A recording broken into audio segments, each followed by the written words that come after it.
يا هلا بيكم في الشرح ده. النهاردة طاقتنا في السماء عشان هندخل في رحلة ممتعة جدا هنتعلم فيها مع بعض ازاي نبني أداة أمنية قوية بمستوى الشركات الكبيرة ومن الصفر تماما. الموضوع بجد مش معقد خالص زي ما ممكن تتخيلوا، احنا نمشيها خطوة بخطوة لحد ما نوصل للاحترافية. جاهزين؟ يلا بينا نبدأ.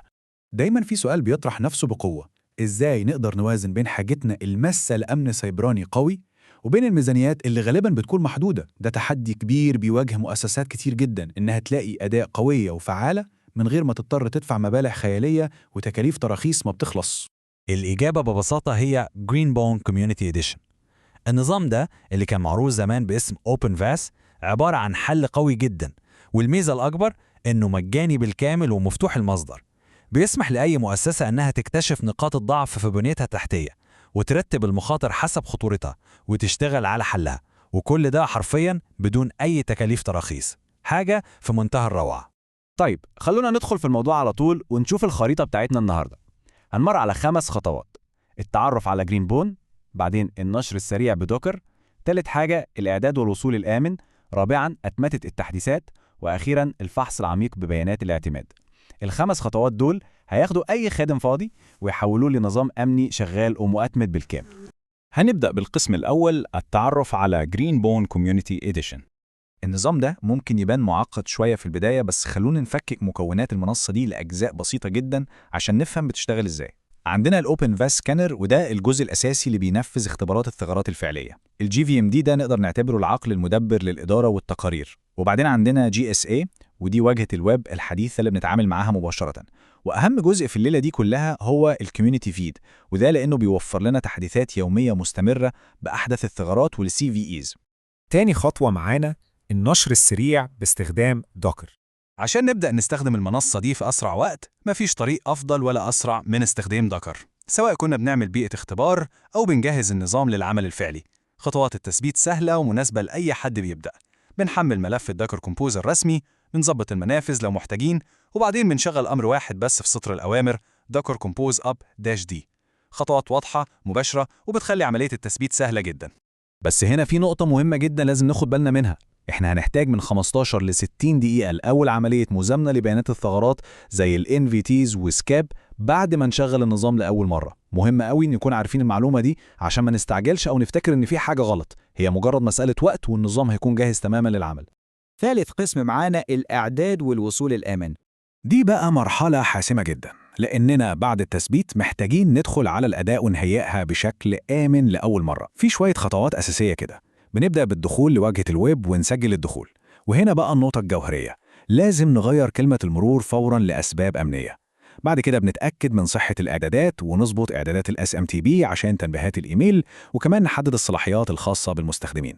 ودلوقتي الخلاصة والنصيحة الذهبية لبيئة عمل احترافية: تشغيل النظام على خادم مخصص ب 8 جيجا رام و4 أنوية للمعالج بيضمن أداء ممتاز.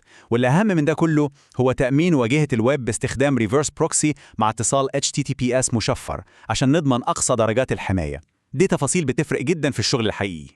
القسم الرابع: أتمتة تحديثات البيانات اليومية. المراقبة المستمرة وتحديث البيانات هم عصب أي نظام أمني ناجح. عشان كده جدولة التحديثات عشان تتم بشكل يومي مش مجرد اختيار أو حاجة إضافية، دي خطوة أساسية. دي الخطوة اللي بتحول عملية فحص الثغرات من مجرد مهمة بنفتكر نعملها كل فترة لإدارة نشطة وفعالة قادرة تكتشف التهديدات والثغرات CVE بشكل مستمر وأول بأول. كمثال عملي بقى إزاي نعمل ده؟ بندخل نحدد الأهداف زي أسماء المضيفين أو عناوين ال IP ونربطها بإعدادات الفحص. أفضل اختيار هنا بيكون Full and Fast، لأنه بيوازن بذكاء بين السرعة والشمولية. بعد كده بنعمل جدولة للمهمة، يعني مثلا ممكن نخليها تشتغل أسبوعيا كل يوم حد الساعة 2 صباحا، وبكده نضمن استمرارية المراقبة من غير أي تدخل يدوي. بنوصل للقسم الخامس والأخير: رؤى عميقة باستخدام بيانات الاعتماد أو الكريدنشالز. إضافة بيانات الدخول للنظام هو السحر اللي بيطلق العنان للقوة الحقيقية لمنصة جرينبون. لو قارنا بين الفحص العادي من بره والفحص المصادق عليه اللي بيستخدم بيانات الاعتماد، هنلاقي فرق شاسع.